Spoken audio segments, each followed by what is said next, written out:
tsaka kung ano gusto nyo gamitin. Pero kung portable lang, ito na, maliit lang. Lalapag mo lang dyan, lagay mo sa tripod, ano siya lagayan dyan. And then, just report it. No? Kaya, nakakapit na lapel to? Hindi na.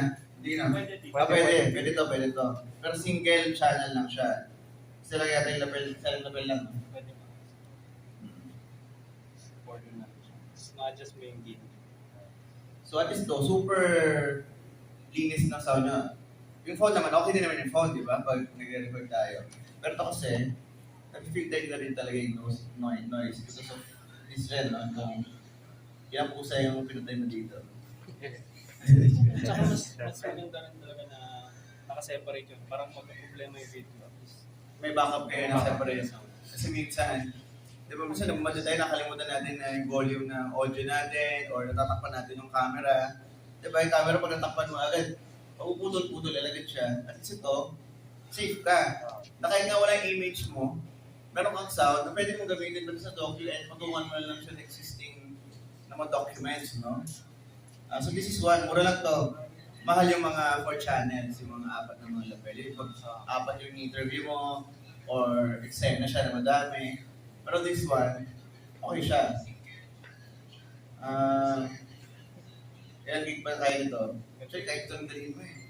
Baro, wala kang camera. Pag may camera ka, tapos parang, hindi na ka lang oh. Diba? Kuha mo lang siya. Ito yan. So, syempre ito mahaba, no? Nakakonect siya dito. So, connect dito. So, yun naman natin. So, ito, naka-ano lang to. Ay, wala clip to, no? Pero to, nalilimit yung distance mo kasi kailangan mo sumunod. Kung mahal mo atak.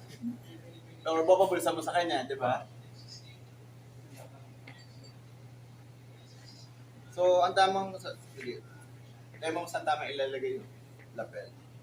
Yung pinaka-optimal na sa dito, usually, gitna dito, sa Mr. So, pag ganun, pag doki naman, okay lang usually nakalabas yung lapel. Pero pag gagawa kayong pelikula, most likely, Dapat nakatago. nakatago talaga. Minsan dito, or minsan namadaan pa ka sa likod eh. No?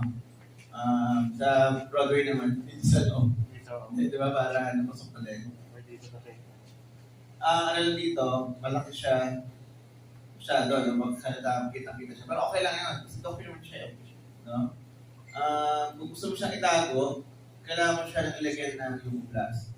Nabibit yan. Ito yun. Yung Lugo Plus. Sa Mercury. So, para siyang, medyo, i-consider nyo rin yung lalagyan nyo kasi lalo kung lalaki. Tapos, mabuhok yung dibdib. Masakit to eh. Or pag, kaya babae naman, magkano ng babae na kasama mo, naglalagay, tutulungan mo. Siyempre, di ba? Respect na lang din, no? May naalala akong shoot, either UHF na to. Kumbaga, ito kasi maliliit yung mga sa mga vlog ngayon. 2.4 GHz lang siya. So yun nga, Wi-Fi, mga Bluetooth. So, paano mo sinasetup to? Kaya naka-phone lang ako. Gagamitin mo. Paano kayo gagamitin? Naka-phone. Kung standalone lang, pwede naman ng i-recta. Ito pala, sa phone, since phone yung ano nyo. Lagi nyong anihin yung cable na gagamitin nyo. Pag phone ang gagamitin nyo, PRRS. So yung tatlong ring, tatlong block yung ano niya. Lugi ka lang pag iPhone ka, no? Kailangan mo ng converter. Kailangan mo ng converter. Kasi, di ba, iba sa atin, lalo iPhone, grabe kasi pinagagawa sa, yan! So, yan, kawari, yan. Tapos,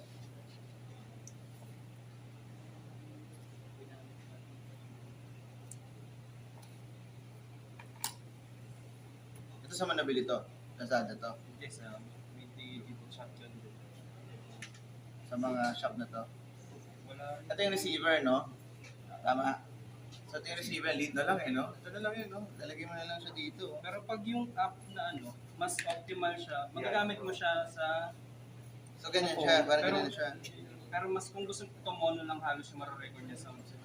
Pero ito, specialty cable, ng ganitong pag dito lang naman, maselan kasi pag iPhone compared mo sa Android. Maraming kailangang accessory ito. Billing lang separate mong billing pero nasa one. Ito? 1.5 to? Medyo party yung road. Eh, safe, no? Ang unlike this H1 and itong mga Rode ng mga brand. Iba. Yun nga, i-ano nyo rin kasi depende sa budget nyo. Pero kung may budget kayo, mas maganda pag-ipunan nyo na kasi buy nice or buy twice. Sayang lang din. Kung may budget ako, anong nare-recommend mo dyan? Sa tatlo. Ito na. Kung Or guerrilla H6. filmmaker, mas okay na to. Okay. Pwede na. Tapos yung H1. Yun yung pang-ambient mo. Kaya to. Dalawang. Kasi ito marami ka ng, ito usually, kahit sa ibang bansa, mga reporters, mga parang backup, nakaano. Sa kanta nga yung kumakanta dyan eh. Oo. Sobrang linis niya. Saka quality na yung pangalan niya.